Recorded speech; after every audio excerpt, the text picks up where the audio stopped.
Michael Mazarang here again, and we're here for the second part of the video. I'm here with Chris Merman and his team. We're in Lowell, North Carolina, putting in some soil nails, and we've completed this side of the bridge, and you can see the rods that are protruding from the installation. The guys are busy working on the other side of the bridge, and we wanted to cover a few things today in specific.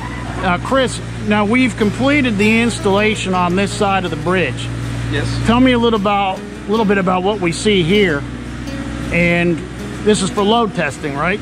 Yes. This is a preliminary load test that we're conducting now, a long-term test, kind of, to see what capacity the anchors are that they're going to meet the engineer's specifications. And this is how we verify our work, or one of the ways we do, to make sure that everything is going to hold exactly, if not more, what the engineer is requiring. And as you can see here, this is from the previous video where we have our rods sticking out of the hole, but we still have to flush it off and set plates and everything. But the installation of the anchors is completed, and this is what it'll be like over here on the other side when we're finished drilling and grouting the last anchors over there. Now that pressure gauge says 3,000. How does that convert to capacity on that particular unit? On this right here, we're in the neighborhood of 21,000 pounds holding, and this has been holding for every bit of 5 hours with no drop whatsoever. 21,000 pounds. So how does that relate to one of those older helical piering anchor systems? Well, you would never have gotten a helical pier in here because of all the rock and everything that we've encountered and debris in the backfill. It would never would have been successful. Nor would any type of wall anchor system. Oh no, none whatsoever. Okay. Plus, you would have to dig up the road, and they would never allow it to. That's why limited access drilling was the only real solution here. Exactly. So tell me about how long did it take to do this installation? Because of the obstructions we encountered, you're looking at approximately a week's worth of work here for these anchors, and we're probably looking at a few more days. So this is an approximate 2 to 2.5 week project. Okay. And these nails have been grouted, right? Each one of these gets. And how do you get the grout into the cavity?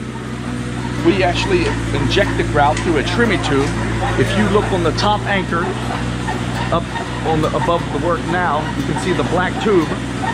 That black tube is a trimming tube that we pump a cementitious grout down all the way to the bottom, and then it gets filled from the bottom up. That anchor is approximately 30 feet deep, and that rod and that tube go all the way to the back of that hole. Okay. And what are the size of the plates that are going to be on the face? They're 12-inch square, 1.5 inches thick in this case, with beveled washers and a heavy-duty nut torqued off. Okay. And again, you mentioned the disturbance on this particular site. Very friendly to the environment. We're not putting a bunch of noxious chemicals and things into the water. It's very environmentally friendly. Yes. The procedure that we're using here today. Yes. And of course you saw that in part A of the video, but mainly we just wanted the public to understand, this is a very specialized foundation repair situation. There are very few companies around the country that have this particular limited access drilling expertise. And this certainly can apply to even a simple job, like if you just have a chimney that's rotating on your home, or a corner on a house. A simple job like that, these applications can be used for residential, and we do that all the time. But also, if you're a general contractor, an engineer, and you have this type of limited access situation in your district, you can certainly give us a call. We're able to work with local engineers that we have in our network, or if you're just an engineer looking for a qualified contractor. Chris has 30 years of experience doing this stuff, and you can't find that anywhere really in this market. We are not a franchisee organization. We are not handcuffed to a certain manufactured type of spec.